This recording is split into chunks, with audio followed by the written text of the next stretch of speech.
So I saw this on r/comics, and I got a good laugh out of it. It's propaganda, like treasonous sedition. Really, provided the creator of it's even from the USA. It seems like it's something that should be illegal, and yet people love it.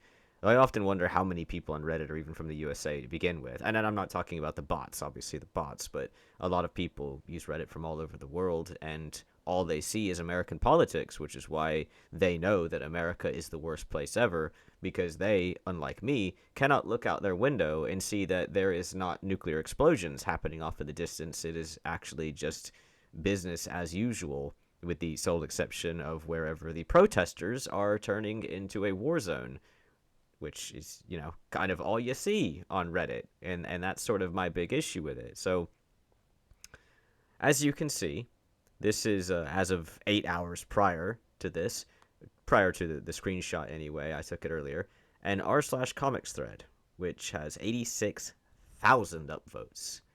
Now, I'd like you to keep in mind how Democrats and Republicans alike have acted regarding political violence in recent months.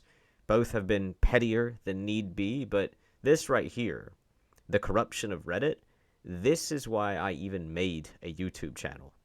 Funnily enough, they actually have the gall to complain about people like me complaining.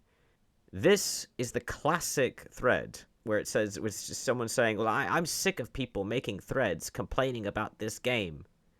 And therefore, you're complaining right then and there. You're complaining about people complaining. A thread that everyone hates to see. So, page 1. Right off the bat, we have a depiction of Alex Pretty saying, do not push them into traffic. Followed by a tweet by Homeland Security, which I didn't even verify to see if it's an actual tweet they made. It probably is, but the tweet itself is alleged to be a lie here. I'm not going to bother talking about the truth of it. I don't even know if it is true. I mean, I didn't see it in the video, but it's no point talking about it, because the point is, the very first thing you see in this comic is a lie. The first thing you see is that chat bubble of Alex Pretty allegedly saying, do not push them into traffic. When did that happen? Was it right before he was taken down? Because I seem to remember the agent facing away from the street.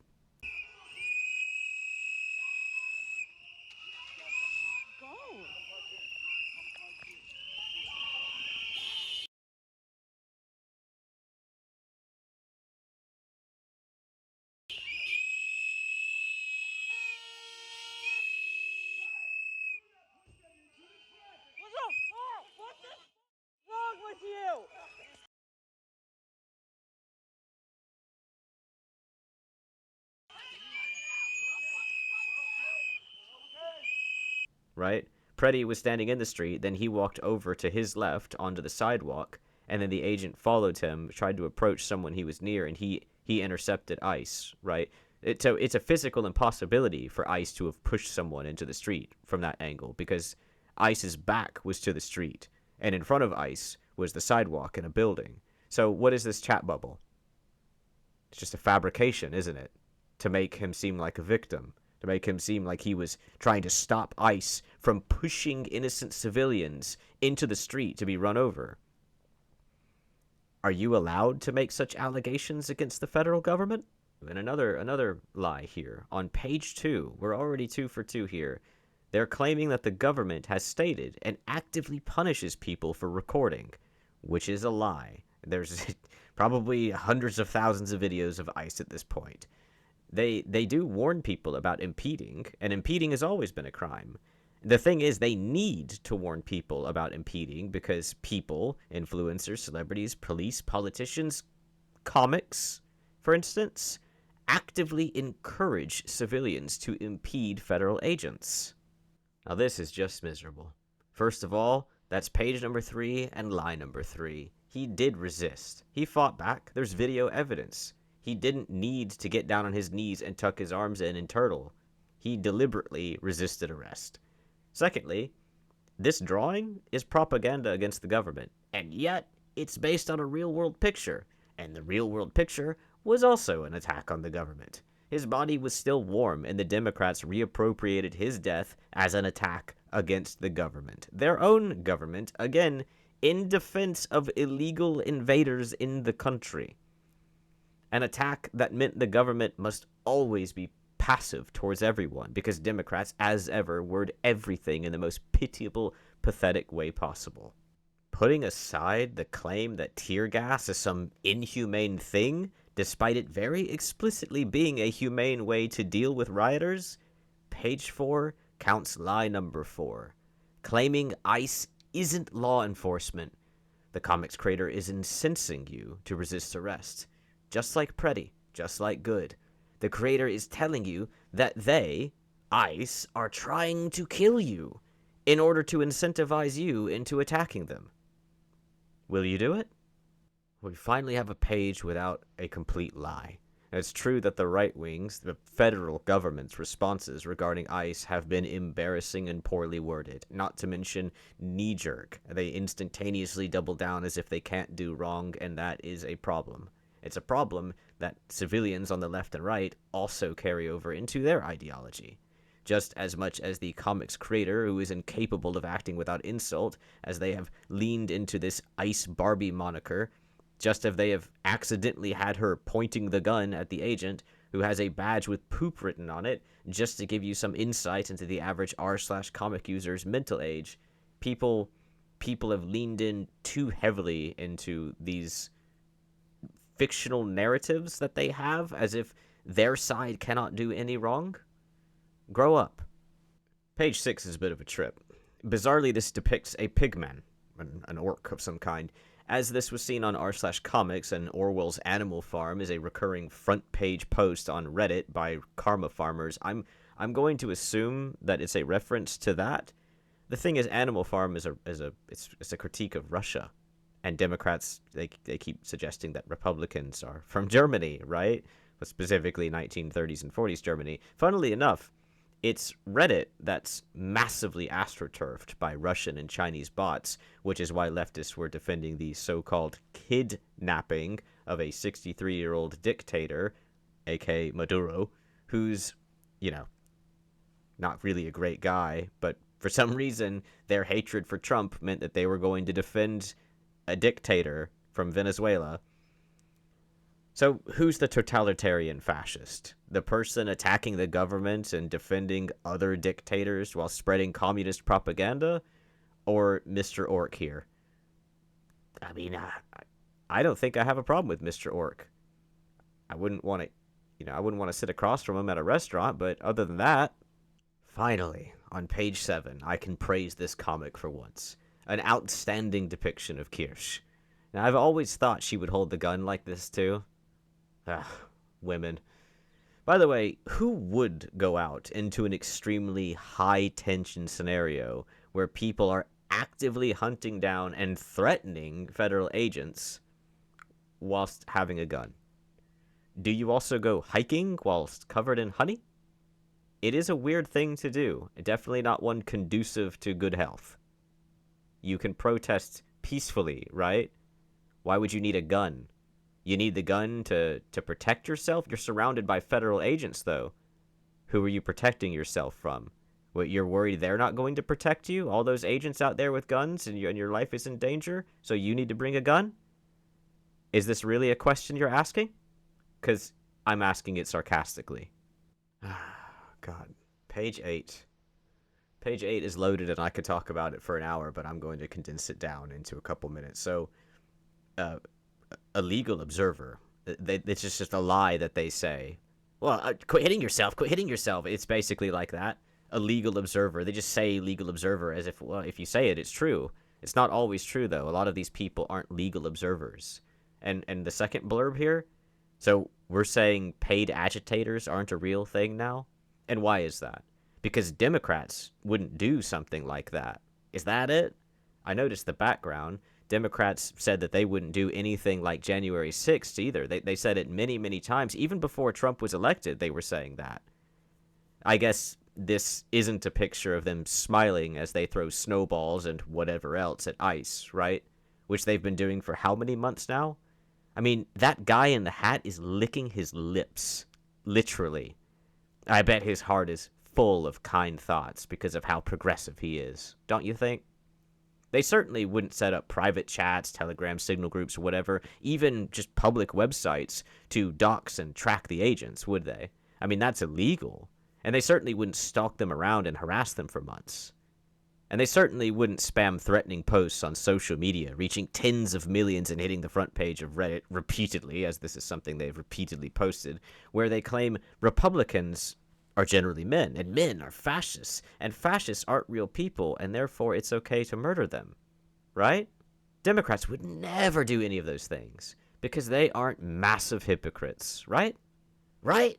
I mean, Pretty didn't have a gun, because the left are anti-gun. Duh. Oh, page 9 is just the exact same as page 7. The artists couldn't help themselves but see over it twice in the same exact comic, it would seem. And page 10. Ugh. Couldn't help but bring up Kirk, could you? Probably not a great idea, though, considering people like Preddy and Robinson were inspired by things just like your comic. One was motivated to assassinate somebody, having a verbal debate. How truly evil. I'll let you guess whom I mean there. The other was motivated to arm themselves, anti-gun side, remember, and then stand in the street and intercept ICE as they approached other people. Comics like this teach people to do stupid things, and then they blame the government when something bad happens because of it. This is the exact same page as 9 and 7, and as far as intent goes, except now it's online instead of in real life. Once again, the artist, presumably age 10, shows in their depiction of people they hate what they truly think. Themselves a hero, and others as fat, angry, disheveled slobs with guns and energy drinks. Again, Pretty had a gun. Why are you having a freedom poster of a gun there? I mean, do you even know your own agenda? And that brings us to page 12, pretty much the most disingenuous thing I've ever seen. It says, the state-sponsored murder continues, which I think at this point it's basically sedition. Again, it just seems like treason, really, if they are an American anyway. Probably not, like I said. And they have Good saying, that's fine, dude, I'm not mad at you. We all saw the picture with her smiling and having fun because they didn't think anything bad could possibly happen to them because they were in the USA, and yet they were out there doing things like this because of comics like yours. Here's the thing. What are you trying to say with this? Why are you including this picture, huh? Why not use the picture of her impeding federal agents? Or resisting arrest? Or fleeing? Are you saying those things didn't happen? Are you just showing this one thing with her saying that as if that excuses all of her other actions? So if I were to just show a picture, a baby picture of Adolf Hitler, that would excuse everything that Hitler did in his life, right? I mean, this is basically like, obviously not quite one-to-one comparable, but as far as the ideology behind it, the meaning behind it, the reasoning, the methodology, whatever you want to say, this is basically like Holocaust denial. Like, she didn't just sit there in the car and comply with all their demands with a smile on her face and say, oh yeah, I'm so pleasant, oh yeah, I like you too, oh, you're such a good guy. That's not what happened, but that's the way it's represented, as the person's claiming that the state murdered her. Okay. Well, there is an upside to this comic, though. Page 13. Page 13's pretty good. It says, and the military occupation of America continues. That's right. The American military continues to occupy America, just as it has ever since it was first established, and hopefully forever, because otherwise that means America would have been conquered by invading peoples. Of course, that's exactly what the Democrats want, which is why they depict the victim as someone who is likely from another country. And do we need context as to whether or not he is an illegal immigrant or otherwise a criminal? Well, don't be a fool. There's no such thing as illegal humans. Democrats want an open border policy. And now we're on page 14. God, this narrative that lefties have on social media, it probably doesn't really come into real life very much, but it's all over social media. They have this belief that Trump has some sort of super disease because of a bruise on his hand. I think it's a perfect way to define the left. Businessman turned president who shakes 1,000 hands per day has bruises on top of his hand. Shocker, really, but the left thinks that this is like concentrated evil oozing out of the pores on his skin. They constantly mention his age, and I don't blame them there because the right digs into Biden constantly about it. But old people do bruise easily. This is a litmus test. Democrats failed at putting the square block in the square hole. He shakes hands. He's old. His hands bruise. Page 15, well, I would read it, but I'm not entirely sure how extreme YouTube's censorship algorithm is, and given the implications of it, let's just say that they're implying that the government is going to attack its own people. But that is not what this looks like. Actually, what this looks like to me is a drawing of a picture. And this is the picture. One you obviously saw on social media and decided to copy because you thought that him wearing scrubs with an American flag in the background would galvanize emotional slackjaws into attacking the United States of America's government. By the by, isn't this clearly a professional photo for his work? I'm not throwing shade at Pretty, I never have. He seemed like a genuinely good person. I'm just pointing out that he may not have had a choice about the background with the flag. Like, that could have just been the case for everybody where he worked. I don't know. And that brings us to the end, where we see a mod team post from r/comics on this particular thread that shows that they are completely partisan and absolutely love authoritarianism as long as they get to be the dictator, as they demean and belittle everyone with a political agenda whom they do not share, and threaten to censor and banish them, which is basically deportation if they dare to say anything that doesn't follow the political ideology allowed in the sub. The mods of r/comics have run this sub into the ground, with the only worth coming is rare one-off comics, and also the continuing Smug Elf comics and the Wholesome Alligator family comics. But otherwise, r/comics is 6 feet deep. I have seen people on other subreddits, completely unprovoked and totally in the wild, shitting on this sub. The mods have ruined it because they are dictators, and no one wants to hear anything that they have to say. Not because they are an embarrassment to humanity, though they are, but that's free content. We don't want to hear them because when they speak, their breath smells like pizza cake's asshole. Anyway, thanks for watching.